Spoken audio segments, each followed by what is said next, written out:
Yesterday, Obama gave a talk about the death of Trayvon Martin and racism that was full of ambiguities, non sequiturs, contradictions, and improper identification of the cause of the problem and no solutions.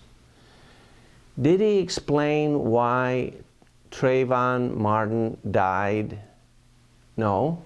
Did he explain that Trayvon Martin sucker punched Zimmerman and then jumped on him, straddled him, and started to beat him, ground and pound style, and that Zimmerman was forced to use a gun that he had to defend himself? Did he explain these things? No. Did he explain that if Trayvon Martin had believed in not initiating physical force, not starting fights, he would be alive today? He didn't explain any of these things. Instead, what did he say? He said it was understandable that the black community believed that Trayvon Martin was shot, was murdered because he was black. Now, that's in spite of the fact that there was no evidence in the trial that Zimmerman was a racist or that his motive was racist. None at all. But still, they concluded that.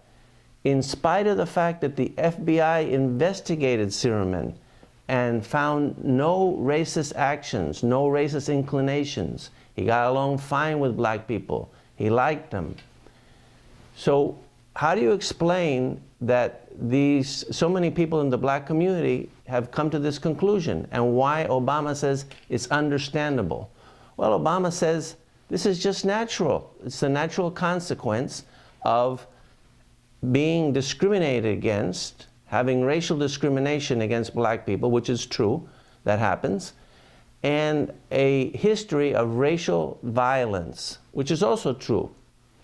But it's not true that those two facts make people unable to reason and conclude absurd conclusions that Zimmerman killed Trayvon Martin because Trayvon Martin was black. That's absurd.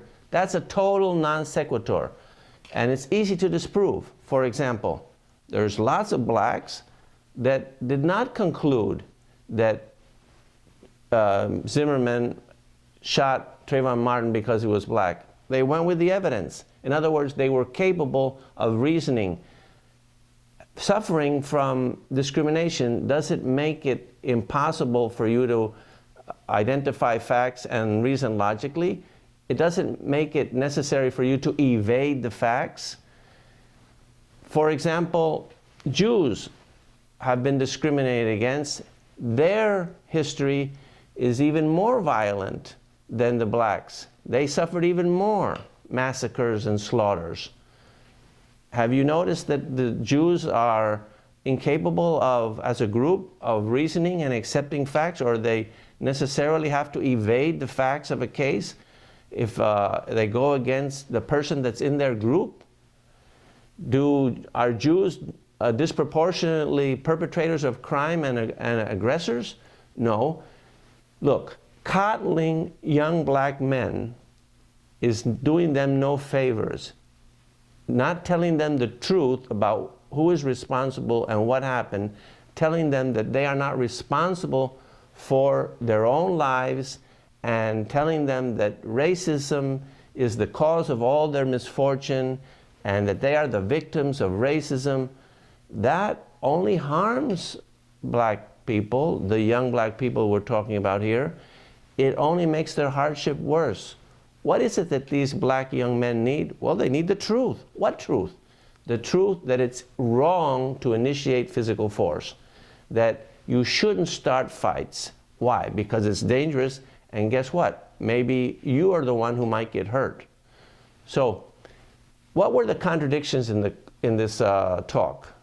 Well, let me mention two.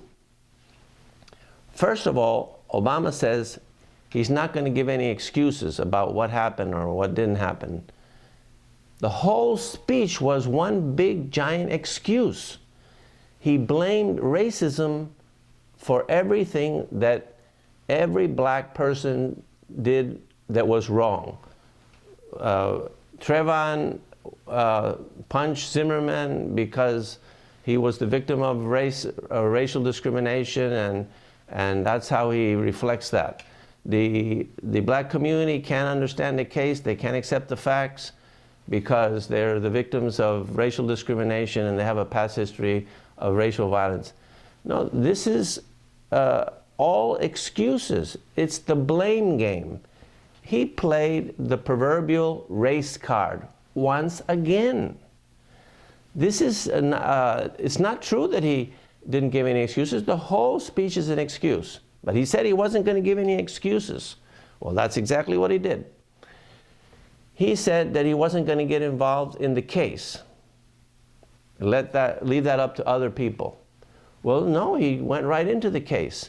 He said, for example, he asked this question: if Trayvon Martin had been white, would white people feel the same way? Well, this white person would have felt exactly the same way. If, you know, because there are white thugs, there are white gangster wannabes, and there are black gangster wannabes, and it doesn't matter whether they're black or white. In either case, they want to be gangsters, and that's a mistake, and you can pay for it with your life. So he did get involved in the case. Another example is, he said, what if Trayvon Martin had had a gun and had shot Zimmerman because he felt threatened? Well, guess what? That's not the standard for self-defense. Simply because you feel threatened, you can't shoot someone. If a white person comes up to a black person and the black person shoots them, or vice versa, whoever's white or black, it doesn't matter, they are committing murder. The standard is not feeling threatened, it's having a reasonable belief that your life or your bodily injury, grave bodily injury, is at stake.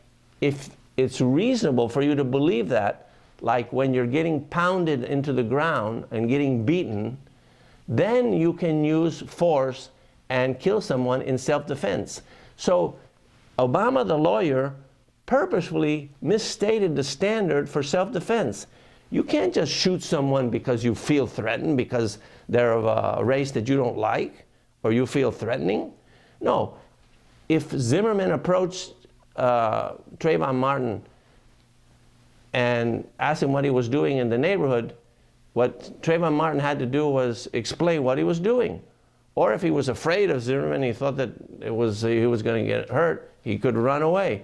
Or if he, by impulse, punched him and knocked him to the ground, then he could run away. But he didn't do any of those things. So, that's another contradiction in this talk, where he says he's not going to get involved in the case at all. Well, he does, and he perverts the standard. He misstates the standard in order to reach a mistaken conclusion. Now, what is Obama's goal here? What is it that he says he wants to achieve? He wants to achieve pathways of success for young African blacks. Well, guess what? What he's doing doesn't achieve it. What he needed to do was to explain the principle that they should follow so they don't put their life at risk. The principle of non-initiation of physical force. And by the way, why is he only worried about young black African males? Why isn't he worried about the young white males? Well, that doesn't make any sense. They can make the same mistake as Trayvon Martin, and they'll have the same result. What is it that Obama could do if he wanted to that would help the young black males? Well, he could pardon all the nonviolent drug offenders that are in prison right now. Plenty of them are young black males. He could legalize drugs so they don't get involved in this criminal drug activity, and drugs are sold legally, and just kill that drug trade. kill all that criminality, kill all those drug wars, kill all those gangs, take all the funding away from them. He could do that. He could bring the troops home. That'll help a lot of young black males. And one more thing, he could explain, and should have explained, what racism is, why it's a mistake, who are the racists in our society, so that they would understand the facts about racism. But he didn't do that. And since he didn't do it, I'll have to do it in the next video.